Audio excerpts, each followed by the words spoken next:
In the middle of tremendous darkness and personal tragedy, false lights are trying to guide us, and they can bring shipwreck.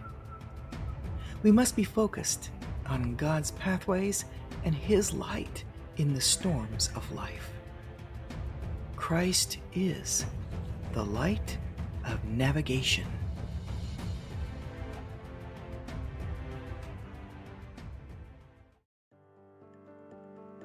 Hello, and welcome to the Light of Navigation and this Reflections with Wisdom podcast. My name is Marguerite Lever-Woodall, and I'm an author, speaker, and your host.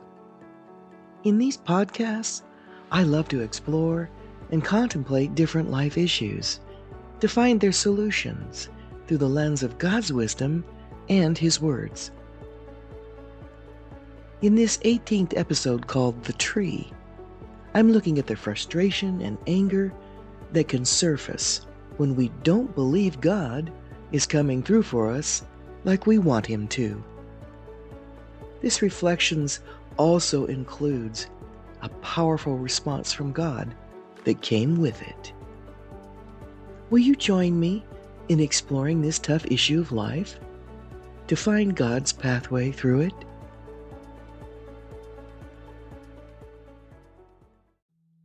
God will bring healing in more than one arena in people's lives.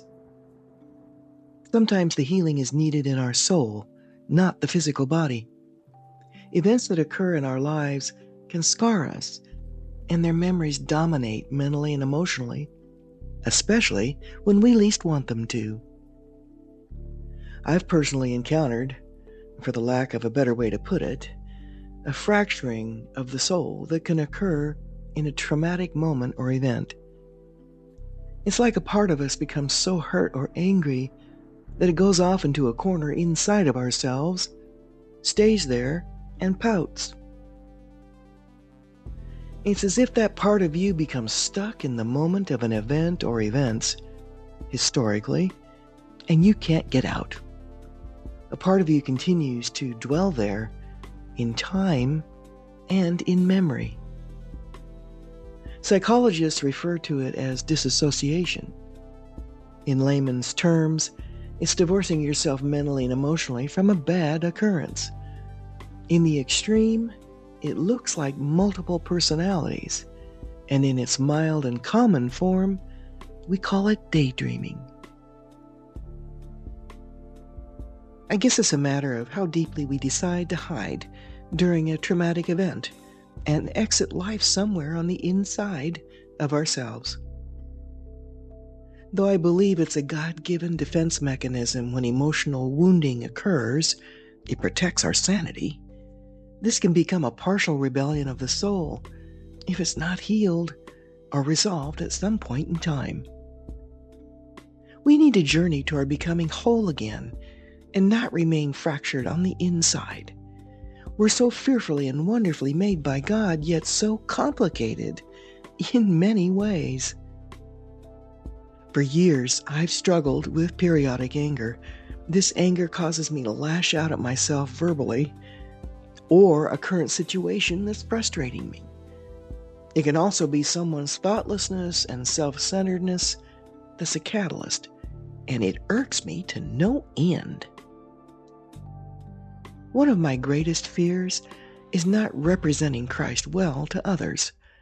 I feared that the anger's moments of lashing out verbally in front of someone would alienate or hinder them from knowing or receiving God and His incredible love.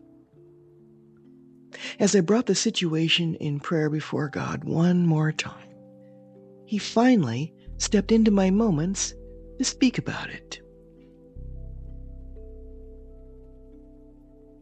Two memories suddenly paraded before me mentally as I listened to the Lord's direction. The first one concerned a Bible study I had led in my home several years before. As a group, we were examining what it meant to experience change spiritually in our lives. It was a closer look at character transformation that is prompted by God. This study exposed the angry, ugly demandingness in us all. the demandingness that requires God come through for us or else. In the course of lively conversation on the subject, something suddenly exploded in the room. The explosion came from the inside of me, and a rage-filled tone of voice erupted from within during a pause in the group's discussions. There was a savagery in my voice I'd not thought possible, coming from deep within me.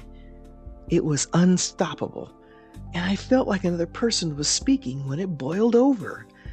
A part of me roared out loud verbally, "What has God ever done for me?" The tone of my voice was laced with rage, bitterness, and rebellion. I was stunned, and so was everyone else. You could have heard a pin drop for the next several minutes in the room.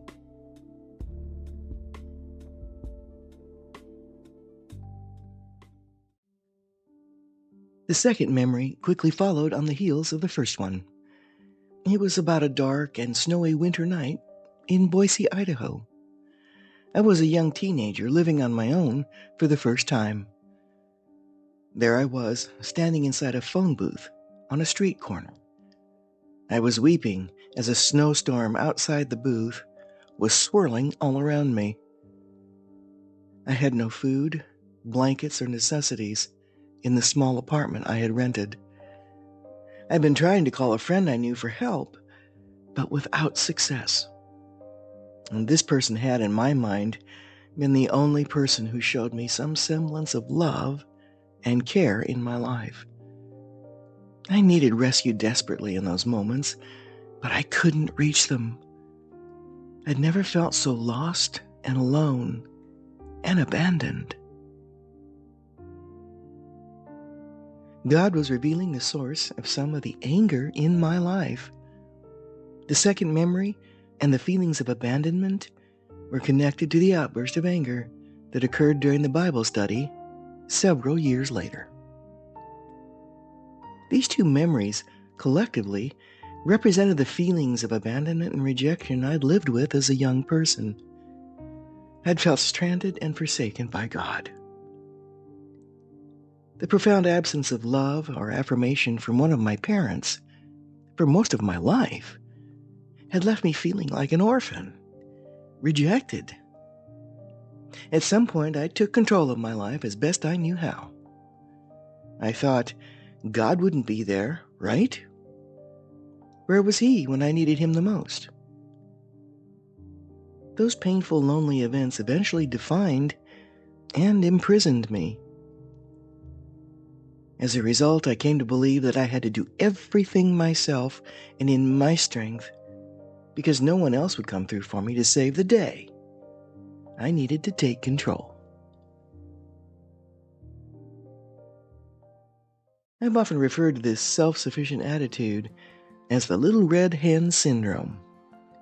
There's a children's story my mother would read to me about a little red hen on a farm who wanted to bake some bread for her chicks. The hen asked several of the other barnyard animals to pitch in with the bread-making tasks. Every animal she asked turned her down, one at a time, several times. No one would help her. After each refusal, she stated out loud, "Then I'll do it myself." And she did. Of course, when the bread was baked, everyone in the barnyard who had refused to help wanted some. Go figure. My point is this. I had taken charge of my own life at an early age because I had come to believe that God certainly would not come through for me. As far as I was concerned, He didn't care and was not involved in my life events when it mattered the most. He didn't come through for me in life like I wanted Him to.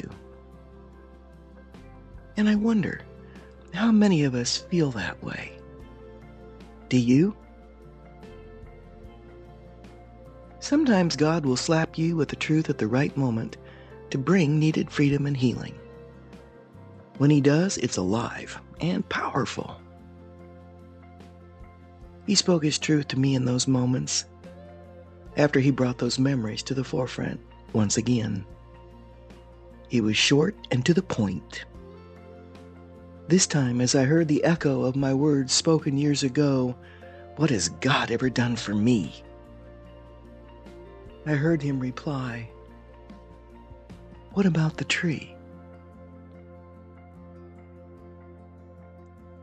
Christ redeemed us from the curse of the law, having become a curse for us.